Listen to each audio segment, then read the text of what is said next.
Ya estamos de regreso. El 38% de la investigación y desarrollo científico en Chile es realizado por mujeres y representan además menos del 30% de las investigadoras a nivel planetario. Para abordar este tema ya nos acompaña Andrea Calixto, investigadora del Centro Interdisciplinario de Neurociencia de la Universidad de Valparaíso. Andrea, bienvenida a la Mañana Informativa. Gracias, buen día. Bueno, lo primero es preguntarle, este 38% de mujeres vinculadas a la investigación en Chile, ¿es mucho o es poco? Depende cómo tú lo veas, pero yo creo que podemos haber más. Ya. Pero se lo pregunto porque uno ve, por ejemplo, cifras de participación femenina en otros ámbitos del país, como en el Congreso. Solo el 22% son mujeres. 38% en la ciencia es mucho más. Sí, pero es menos que lo que nos corresponde realmente en función de la cantidad de niñas y la cantidad de mujeres que estudian en la educación superior y que además estudian un doctorado. El problema se produce después.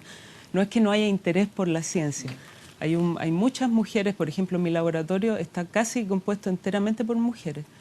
Hay muchas mujeres estudiando ciencia y hay menos mujeres que pasan al estadio de investigadoras formales, digamos. O sea que hay un quórum grande de mujeres en ciencia, pero estamos hablando de personas que luego se instalan en la academia para ser investigadores independientes. ¿Sí? ¿Y por qué se da esta brecha de género? ¿Hay barreras de entrada que quizás de alguna manera van dejando a las mujeres de lado?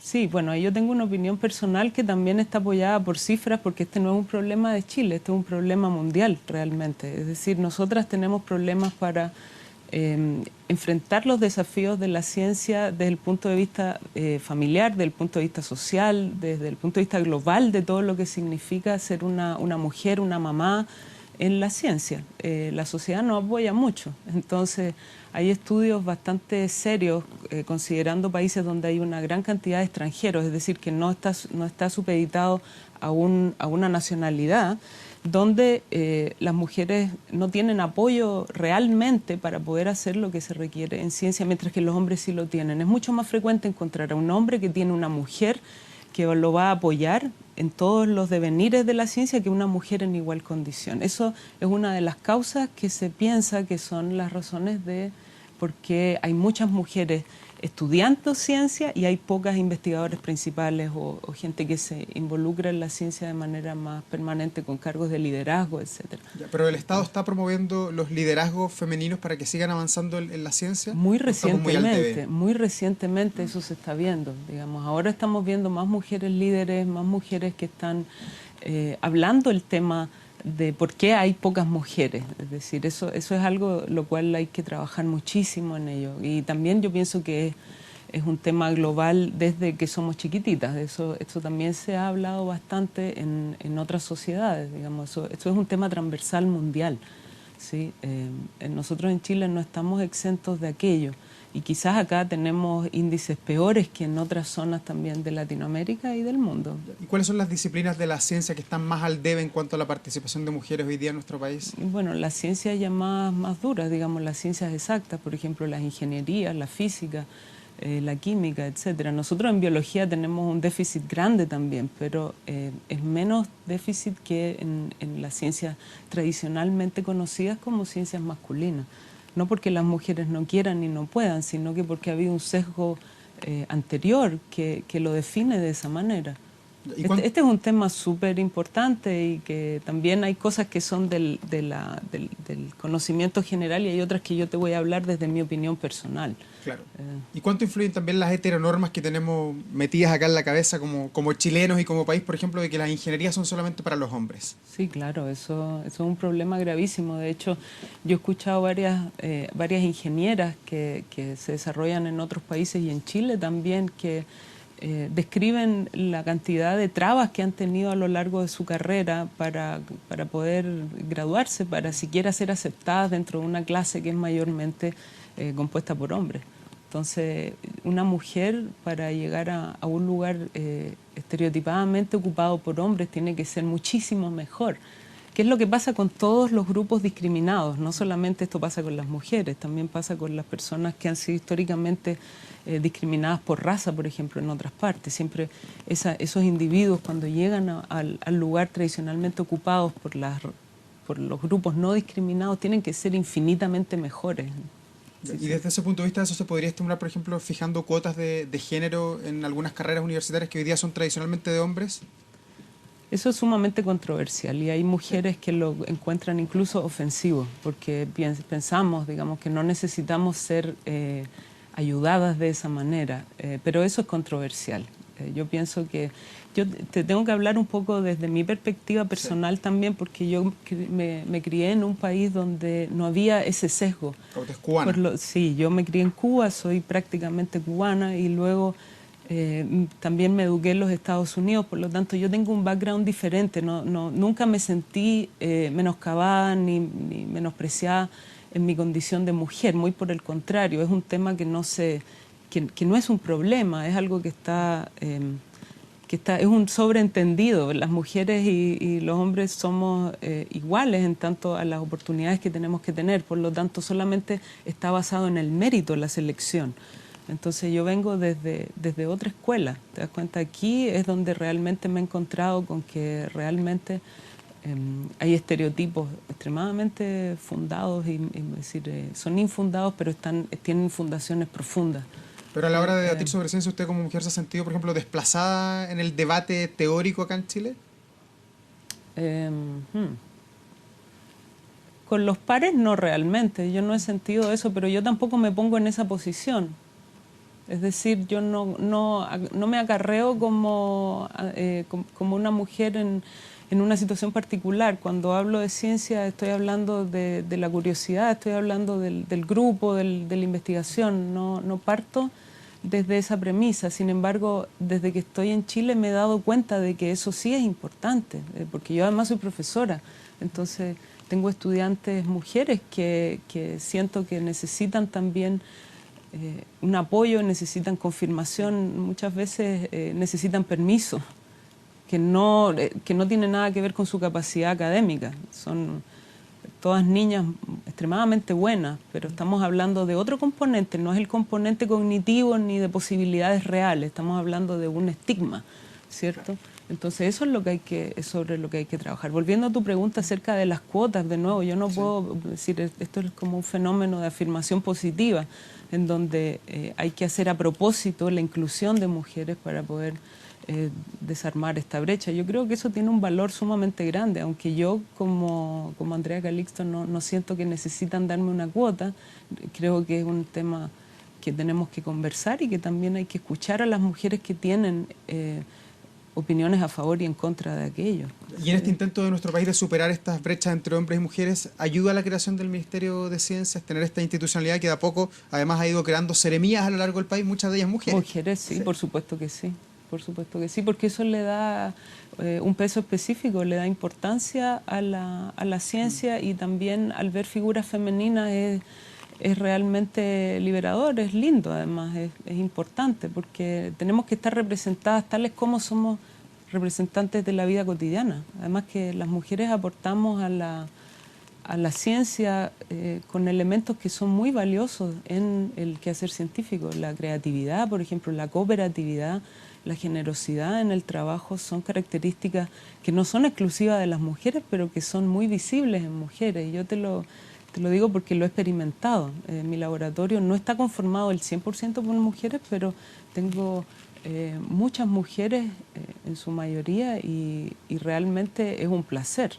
Y es un placer como traen su femineidad al trabajo, porque muchas de ellas han tenido también que plantearse su rol como mujeres. Te das cuenta que ellas sí han tenido que dar un poco más la pelea para poder insertarse en la ciencia. Sí, contra viento y marea también, porque claro, no reciben mucho apoyo necesariamente. Pero más allá de la femineidad, la mirada de las mujeres en la ciencia es distinta. ¿Ven cosas que los hombres quizás no logramos ver frente a un mismo problema?